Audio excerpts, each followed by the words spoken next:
Y'all, I moved to Houston in the middle of a global pandemic. That's either faith or foolishness.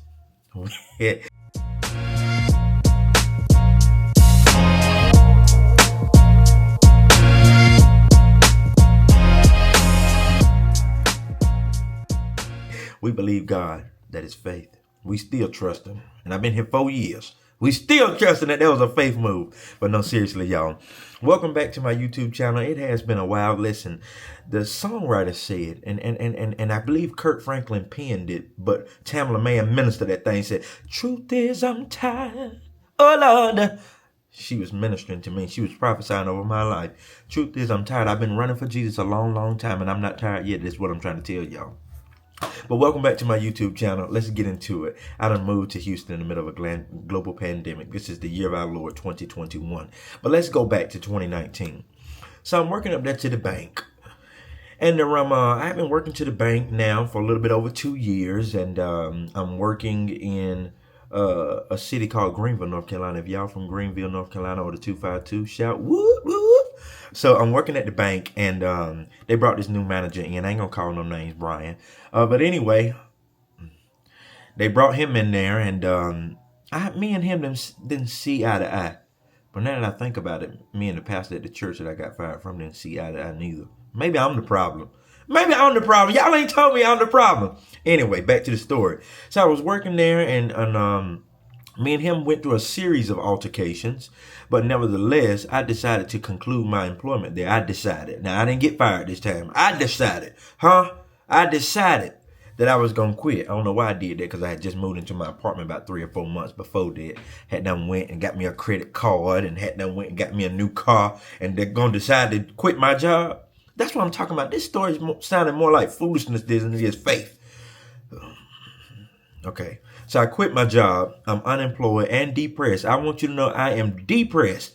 I'm talking about jeans laid out on the ironing board, pressed down, shaken together, and ran over is what I was. But I was home, and I was depressed, and I was oppressed. And so I tell you the truth, I remember I finally got a job. This job was about an hour and a half. And then this is September when I quit, See, that was around Labor Day. And I know Labor Day don't stand for this, but I was not finna labor around that time. I was done laboring. So I quit. I decided I was going to be a stay-at-home adult.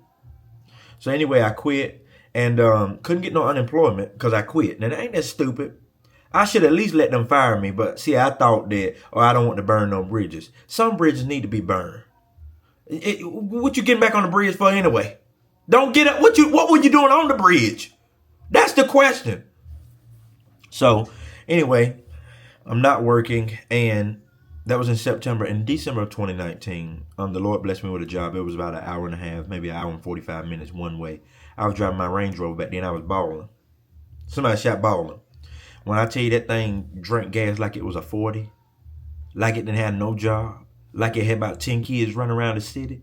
When I tell you that thing drank, brown paper bag, throw it all the way back, no stops. I'm talking about guzzles. So I was driving an hour and 30 minutes, hour and 45 minutes one way to get to work. And I had said, this reminds you, this is December 2019, I had said that when tax time came, see, because I was still in the lower tax bracket and I could expect, a tax refund at that time. So I said, when I get my refund, I was going to move up there closer to my job. But I started the job in December. About a week and a half after I started looking for houses to rent. Because, you can make up in your mind, or God can give you a timeline. And it's just not wise to make a move right now, but you decide that you're going to move anyway. So I began to look at houses. And I never forget, I was at home, I was sitting on the right hand of my couch. And I say that because I never sat on the right hand of my couch. I had some brown leather couches from Badcock. I just barely sat on my couches because that was some expensive furniture. That was old folk furniture. You didn't just sit on that furniture. It was for decoration. The old folks, they invented aesthetic. See, this young generation think they invented aesthetic. We ain't invented nothing. You like things a certain way. The only difference is we vlogging. They didn't vlog back in the day, but you better believe they had stuff in their house that was just strictly for decoration. Specifically stuff that was in the living room. That's when you had people coming from out of town, or somebody had done died and they was meeting at the house and you met in that room. Otherwise, you sat in the den. That's where the TV was at. But most likely, the furniture in the living room had plastic on it. And if it didn't have plastic on it, it still had the labels on it to let folks know that they paid a whole lot of money for it. I digress. So anyway, I was preparing to move, and the Holy Spirit told me, he told me so clearly, he said, you're going to move further with me standing still than you will moving in your own footsteps. I said, you're going to have to run that one back to me because you're talking deeper than I understand right now. Bring me up. And so he told me, he said, don't move right now. I have greater plans for you. So I didn't move. I stayed there. And thankfully, I didn't move because that was December. And my rent was like $640 a month for a 2-bedroom, 1-bathroom apartment over there in Greenville, North Carolina. When I tell you I would be blessed to pay $640 a month now, I'd pay my rent up for the whole year. What you saying? Light bill less than $100? Shoot. $640 right now won't even get you a room at the Quality Inn all month. I'm just saying. So anyway, I did not move. March of that next year, so this is 2020, is when we had the global pandemic. And of course, I didn't know what to expect because I thought the pandemic was going to be like Ebola. Now, it did impact some people in the world, but it didn't come to my house. It didn't come to my territory. So I'm thinking, oh, this ain't going to be nothing. Till they told us from at work that we were going to start working from home. I said, that's what I said. And that's how they came up with that name. I said, COVID-19. And they said, we're going to name it COVID-19. I said, COVID-19. And they named it COVID-19. That was me. And so anyway, had I moved, I would have been paying like $1,500 a month in rent. And would have been working from home. I would have been closer to the job, but I would have been working from home. So I would have been paying all that money for rent. All because I convinced myself that this job is so far that I need to move right now. But God's timing is perfect, right? We may not understand it now. We may not ever understand it, but we can trust God's character. We can trust his word and his integrity. So I did not move. It was a couple of months after March, probably May, that the Lord told me to move to Houston. I had never been to Houston. And no shade towards my hometown, Princeville, Tarboro, North Carolina, 252 Edgecombe County. No shade, but when God told me to move to Houston, I didn't oppose that because in my hometown, Walmart was the mall. In my hometown, the movie theater, you were just better off going to the Blockbuster, getting you a DVD and putting in or reaching out to this lady that used to sell fake DVDs. And it might have people walking in it, but that's all right. Stay focused. Stay focused. Don't put your eyes on people. Don't put your eyes on people. That was a message. I learned that from a very young age. So anyway, God told me to move to Houston. I began to look up,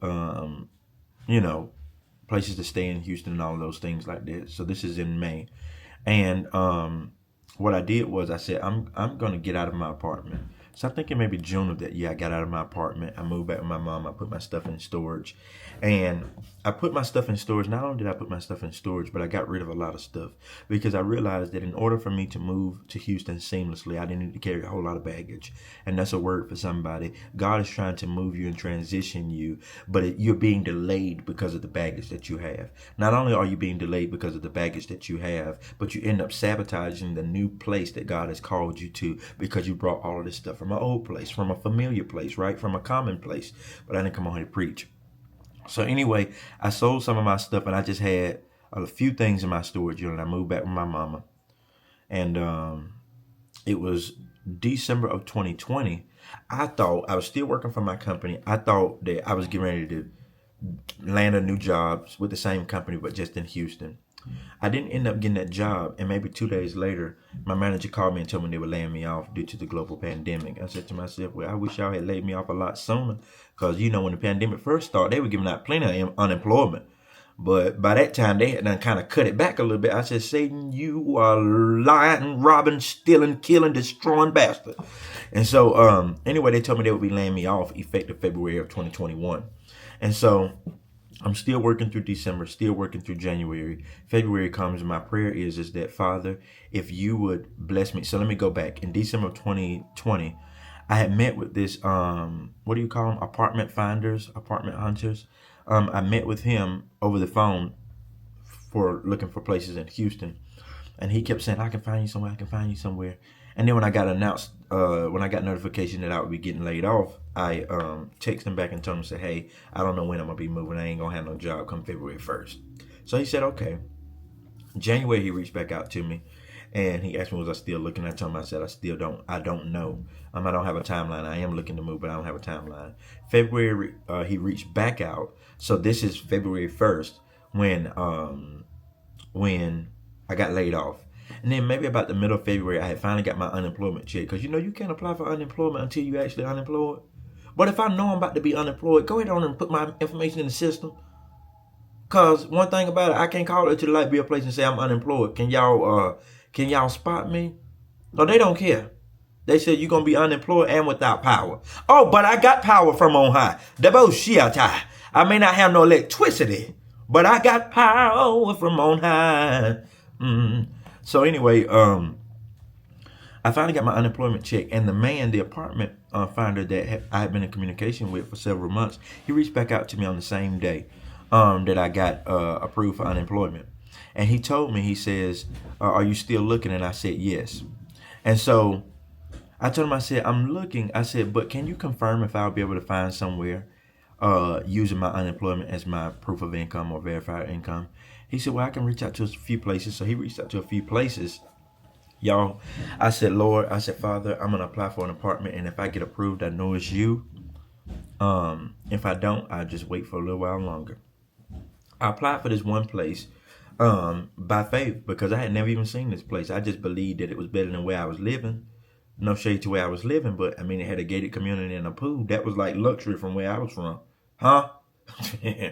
So anyway, I applied for the apartment. The man called me back and said, you approved. This was like within 45 minutes to an hour. I was up there, his ass was trying to get me on wings and things. And he called me back and said, you got approved. I said, it's a bullshit. So anyway, what ended up happening was, he said, well, we running a special on our 2-bedroom units. He said, if you get a 2-bedroom unit, you'll get 2 months free rent. I said, that sounds good. I said, but that 2-bedroom is a little bit more expensive. Now, mind you, I ain't got that job. But I am getting my unemployment. So I said, no. I said, I'm going to have to pass. I'm really looking for a 1-bedroom unit. It's just me. He said, well, I'll tell you what I'm going to do. This black guy. He said, I'm going to tell you what I'm going to do. He said, I'm going to give you the promotion on your 1-bedroom for 2 months free rent. When I tell you, that wasn't nobody but God. That was an angel looking out for me. Not only did they give me 2 months free rent, because I had moved all of my stuff into storage and it was a very limited amount of furniture that I had, I went down to the U-Haul place. And of course, if you use U-Haul, if you going 20 miles down the road, that's $500 with U-Haul. I'm about to call U-Haul under investigation because it don't make no sense why we got to pay for the miles. Why do we have to pay for the miles? We already had to put gas in there and we paid for the truck. I went down into the U-Haul place and I got a moving trailer. A trailer, because they only charge you like the flat fee for the trailer. They don't charge you for the miles. So I could fit everything in the trailer. So this is mid-February. I actually moved like on March 31st. That's when I left North Carolina. So I got 2 months free rent. The guy told me, he said, the only thing you're going to have to pay is an admin fee. He said, you can pay it when you get here. Y'all, I'm driving to Houston. And as I get close to Houston, I called the leasing office and said, hey, I want to pay this $150 admin fee. And for some reason, my card wasn't working over the phone or whatever the case may be. So when I told him, I said, I'll pay it when I get there. When I got to the property, the guy, there's this wheel in the middle of the floor. And it has like these different promotions. And it has like waive admin fee, 50% off first month rent, all of these different things. And I asked the guy, the same guy that blessed me with that promotion, I said, do I get to spin this wheel? He said, yes, it's for all new residents. I told him, I said, I'm not finna pay this admin fee. Now I had $150, but I just believe by faith that I won't have to pay it. Okay, I spin the wheel, and y'all, it landed on waive admin fee. That was the only thing that I had to pay to move in. So I didn't even have to pay that. But the story doesn't stop there, y'all. I moved to Houston. I finally made it. Didn't have to pay no money. I moved into my unit. And I still wasn't working, but I got hired to play for 2 churches, which was really good. So when I got hired to play for those 2 churches, that was the most money I had been paid to play and minister at churches regardless, period, in my entire life. Plus, I was getting my unemployment. So I was already making way more money than I was making in North Carolina the first week that I got to Houston. So financially, I was doing well. I remember this lady from my church told me several months later, she said, you ought to apply for that Texas renters insurance. And so I said, well, I'll look into it. So that next day, on a Monday, I went to go look into it. And they said you had to have an eviction. I said, now, I ain't trying to get evicted to get approved for no renters insurance. Ain't no telling when they gonna put I allowed to be staying in a shelter. Huh? Tragedies are commonplace, all kind of diseases, people slipping away. So anyway, what ended up happening, I went back to church. The lady said, did you apply for the renters insurance? I said, no, I ain't applied because they said you gotta have an eviction. And I'm not letting them folk put no note on my door because they don't care about being discreet. Sliding. Y'all got a key to the door. Why you gonna plaster it on my door for everybody to see? That's embarrassing. Not that I've been through that. But anyway, so I applied. I told the lady, I said, no, I didn't apply for it. She said, go back and apply. So I went back and applied. Well, y'all, several months went by. I had already went back to work. I get an email from the Texas Renters Insurance stating that my application was approved from several months prior. Y'all, when I tell you them folks paid my landlord about $10,000, about $10,000. So I'm already in Houston. I'm making more money than I've ever made. I got 2 months free rent. It didn't cost me nothing to move to Houston. And y'all gonna give me $10,000 to go towards my rent? I didn't have to pay rent for several months, y'all. When I tell you this is the goodness of God, and all I'm trying to say to y'all is that the Lord will bless you, the Lord will keep you, the Lord will order your steps, because the word of God declares that the steps of a righteous man are ordered by God. And God literally ordered my steps, and he's already ordered your steps, and he wants to order more of your steps. And if you would just trust him in this next chapter, in this next season, in this next move, he will show you the way. Not only will he show you the way, but he will give you provision to make it all the way. Listen, I love y'all. Thank y'all for waiting on my video. I'm celebrating 4 years in Houston this past April 1st. 4 years of being in Houston. One of the best decisions that I could have ever made. I'm so glad that God led me here. And I'm just praying that God will lead y'all. I love y'all, and we're going to be back real soon.